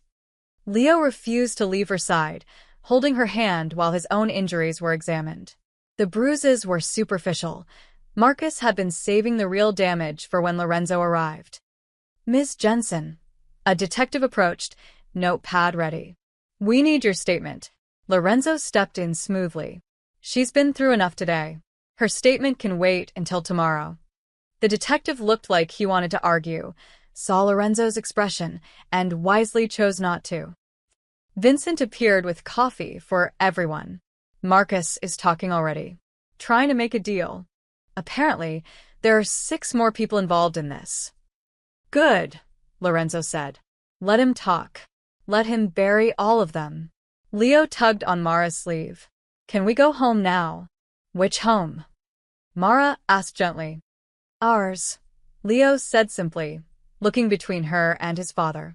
All of us together. Please. Mara looked at Lorenzo, who looked equally surprised and hopeful. I think, Lorenzo said slowly, that can be arranged. If Ms. Jensen is willing. Mara, she corrected. If we're going to be family, you should probably use my first name. Lorenzo smiled, a real, genuine smile that transformed his entire face. Mara, then, would you like to come home with us? Just for tonight. To make sure Leo settles okay. It was an excuse, they both knew it. Leo would settle fine. But the boy needed them both, and maybe, just maybe, they were beginning to need each other too. Yes, Mara said. I'd like that. As they drove back to Chicago, Leo fell asleep between them in the back of Vincent's car, his head on Mara's shoulder, his hand clutching his father's. Thank you, Lorenzo said quietly, for being braver than any of my trained men. I wasn't brave. I was terrified. That's what makes it brave, he looked at his sleeping son. You've given me a gift I can never repay. You've shown me what unconditional love looks like. No agenda, no fear, no calculation. Just. Caring. He's easy to care about. Still. In my world, that's rare. You're rare, Mara Jensen. Mara looked out at the Chicago skyline appearing in the distance and thought about how much her life had changed in 3 weeks. She'd found a boy in an alley. And somehow, she'd found everything she'd been missing. The Romano Estates dining room had never felt more like home. Mara sat at the long mahogany table, Leo beside her working on a sketch, while Mrs. Patricia served breakfast. Lorenzo sat across from them, reading the morning paper with an expression of grim satisfaction. It's done, he said, folding the newspaper and sliding it across to Mara. The headline read, Morelli Crime Network dismantled, federal charges filed against 23 individuals. Marcus sang like a canary, Vincent said, walking in with his own coffee. Once he realized we had him on kidnapping, attempted murder, and conspiracy, he gave up everyone. Bank accounts, weapons caches, dirty cops, the whole operation. And Vito? Mara asked. Federal prosecutors added new charges based on Marcus's testimony. He's looking at life without parole. Lorenzo's expression was neutral, but Mara caught the satisfaction in his eyes. All done legally, through the proper channels. No violence necessary. Leo looked up from his drawing. So it's really over? The immediate threat? Yes, Lorenzo reached across to squeeze his son's hand. Marcus's people are either arrested or scattered. The families who are listening to Vito's rhetoric have backed down. And the rest of the organization has been reminded why we do things my way. What way is that? Mara asked. Smart beats strong every time. Lorenzo smiled slightly. Vito wanted to prove I was weak because I wouldn't unleash violence. Instead, I proved that discipline and strategy are more powerful than any gun. What happens now? Mara asked. Now. Lorenzo leaned back. Now we rebuild. Not the organization that's stable, but our lives. Leo's life especially. Over the past week, since the factory rescue, Mara had been staying in one of the estate's guest rooms, just temporarily, though no one seemed in a hurry for her to leave. She'd watched Lorenzo transform from the fearsome Don everyone whispered about into something more human. A father trying to figure out how to balance protection with freedom. I've made some decisions, Lorenzo announced. Leo, you'll continue with your current therapist. Dr. Morrison says you're making good progress. But we're also reducing your security detail to 2 guards, and they'll maintain distance unless there's an active threat. Leo's eyes went wide. Really? Really? You were right. I can't keep you in a cage made of guards and fear. But you have to promise me something in return. Anything. You are the tracker watch at all times. You check in every 2 hours. And if you ever feel unsafe, you call immediately. No trying to handle it yourself. I promise, Papa. Good. Also, you're joining the school art club. I've already spoken to your teacher. She's thrilled. Leo jumped up and hugged his father. Thank you. Thank you. Mara watched the scene, her throat tight with emotion. This was what Leo had needed all along. Not absolute freedom, but trust.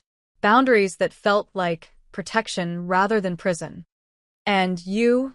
Lorenzo turned to Mara. The restaurant opens in 6 weeks. I've hired a full staff based on your specifications, and the contractors are ahead of schedule. Lorenzo, I still can't believe. Believe it. You've earned it. He pulled out another envelope. But there's something else. Leo and I discussed this, and we'd like to make you an official part of his support system.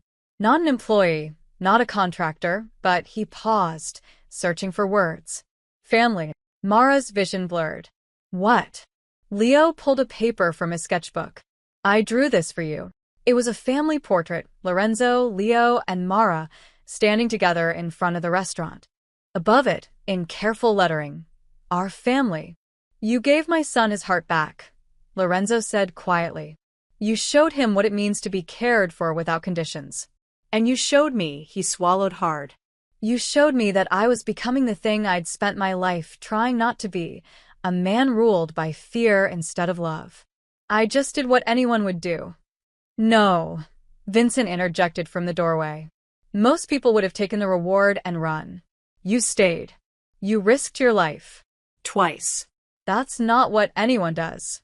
That's what family does. Mara looked around the table, at Leo's hopeful face, at Lorenzo's careful vulnerability, at Vincent's approving nod. These people had become her family without her even realizing it. Okay, she said softly. Yes. I'd be honored. Leo cheered and hugged her. Lorenzo smiled, that genuine smile that still transformed his face, and raised his coffee cup in a toast. To new beginnings, he said. To family, Mara added. To being normal, Leo chimed in, making them all laugh. Later that afternoon, Lorenzo found Mara in the estate's garden, where Leo was teaching her about the flowers his mother had planted years ago. May I borrow you for a moment? Lorenzo asked. They walked along the stone path, away from Leo's earshot. There's something you should know, Lorenzo said. The people in my organization, they respect strength, but they respect honor more. What you did, walking into that factory unarmed to save my son. Word spread. You're being talked about as the woman who proved courage doesn't require violence. I don't want to be talked about in your world. Too late. You're already part of it. He stopped walking, turning to face her. But here's what that means practically. You're under my protection now. Anyone who threatens you threatens me. You'll never have to fear debt collectors, landlords, or anyone else again. Not because I'm paying your way, but because you're family. And we protect family. Lorenzo, I don't want your money. I know, but you're getting my protection anyway. Non-negotiable, his expression softened. Mara, you walked into a building full of armed men to save my son. You think I'm going to let anything happen to you now? Not a chance. Is this how your world works? Everything's about debts and protection. Usually, yes. But with you? Lorenzo shook his head. With you, it's simpler. You matter to Leo. Therefore, you matter to me. No debt, no transaction. Just gratitude. Mara studied his face, seeing the man behind the reputation. Your wife would have liked you like this. This version of you. Lorenzo's eyes grew distant. Sophia always said I was two people, the man I was with her and Leo, and the man I had to be for everyone else. She begged me not to let the second one consume the first. And did you? Let it consume you. Almost. Until a waitress found my son in an alley and reminded me what really matters, he smiled slightly. Sophia would have liked you. She always believed in the goodness of people, even when I couldn't. They walked back toward Leo, who was now drawing the garden with intense concentration. Look, Papa. I'm capturing the light through the trees, like Mama taught me. Lorenzo knelt beside his son, genuinely studying the work. It's beautiful, Leonardo. Your mother would be proud.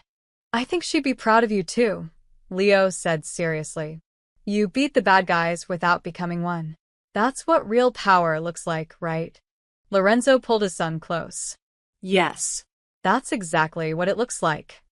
Mara watched them together and felt something shift in her chest, a sense of belonging she'd never experienced.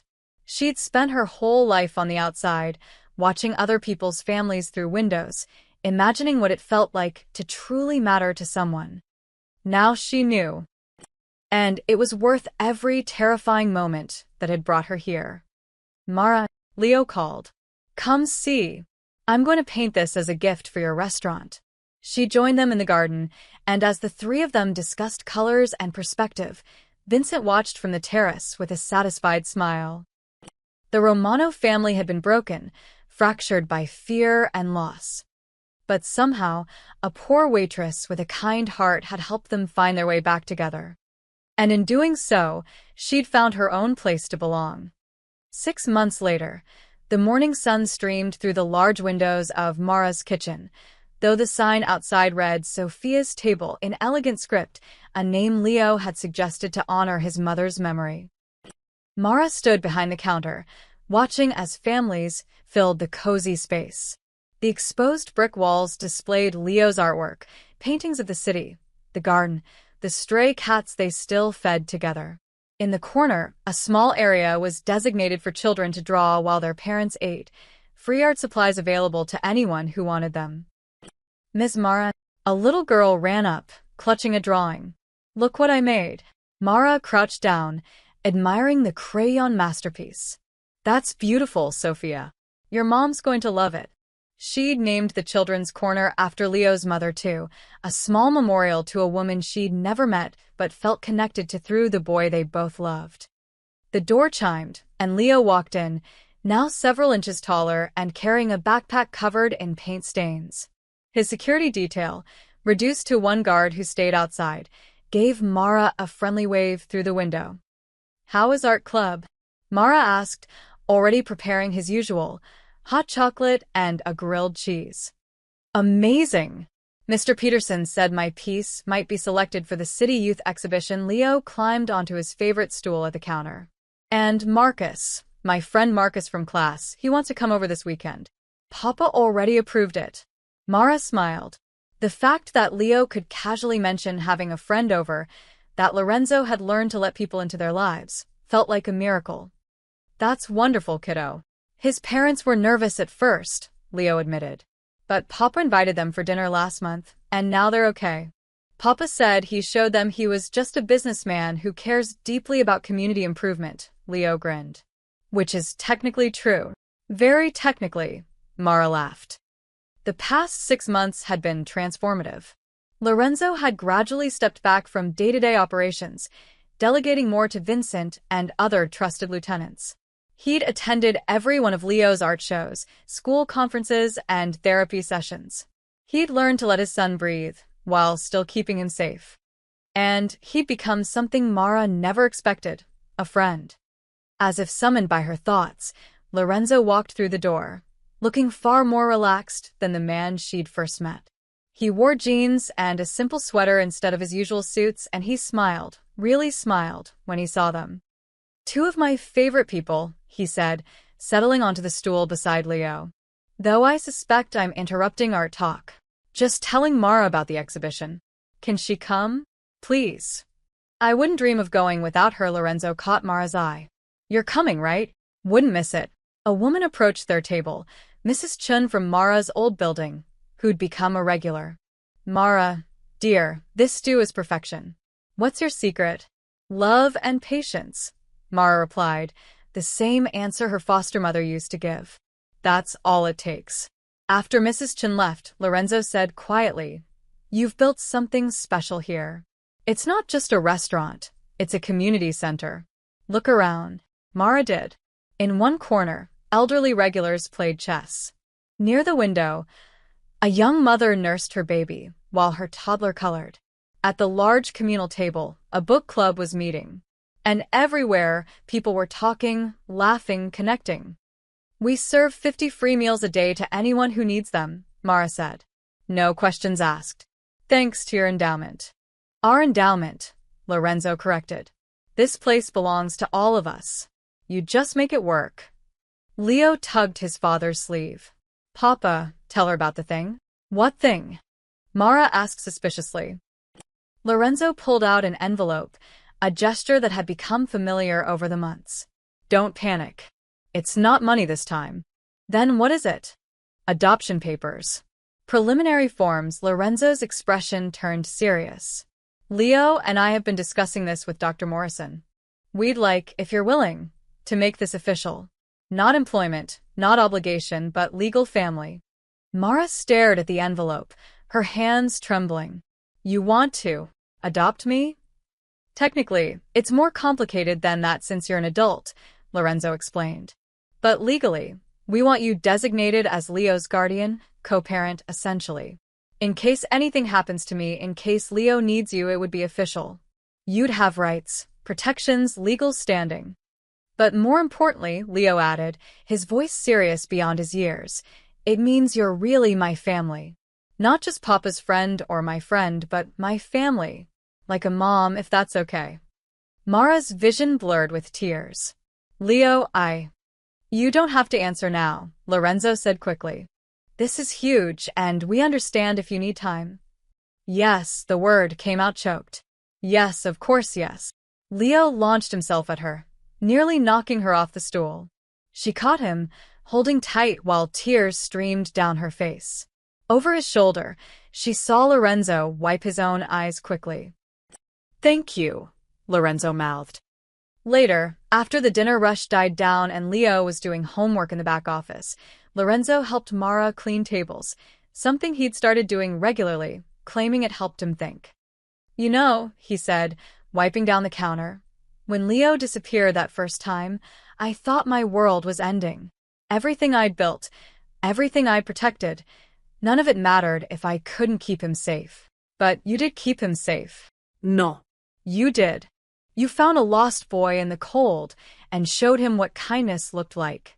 What family could be. Lorenzo paused, meeting her eyes. You didn't just save his life, Mara. You saved mine too. You reminded me what I was supposed to be protecting, not territory or reputation, but love, connection, the things that actually matter. I think we saved each other, Mara said softly. I was lost too, in my own way, working double shifts, surviving but not living. Then I found Leo, and suddenly, she gestured around the restaurant. Suddenly, I had purpose, family, a reason to be brave. Papa. Mara, Leo called from the office. Come see. I finished the painting for the exhibition. They walked together to the back, where Leo had unveiled his masterpiece, a large canvas showing a woman and a boy feeding cats in an alley, city lights twinkling above them. It was beautiful, capturing not just the scene but the emotion, the moment when two lost souls had found each other. The title, painted in small letters at the bottom, read, The Night Everything Changed. It's perfect, Mara whispered. It's us, Leo said simply. The beginning of our family. Lorenzo wrapped an arm around both of them, and they stood there in the small office of a community restaurant, three people who'd found each other through chance and chaos and choice. A crime boss learning to be a father first. A lonely boy learning he could be loved for himself. A poor waitress who discovered that family wasn't about blood or money or status. It was about showing up, being brave, and choosing to care. You know what I realized? Leo said, still staring at his painting. I ran away because everyone was afraid of Papa. But you never were, Mara. Not really. Oh, I was terrified, Mara admitted. But you came anyway. You helped anyway. That's what made the difference. Leo looked up at her. You showed me that love is bigger than fear. Mara pulled him close, meeting Lorenzo's eyes over his head. The gratitude there had transformed into something deeper, respect, trust, and genuine affection. Thank you, Lorenzo said again, for finding my son in that alley, for taking him home, for becoming part of our lives. Thank you for letting me, Mara replied. for trusting me with something precious. Always, Lorenzo promised.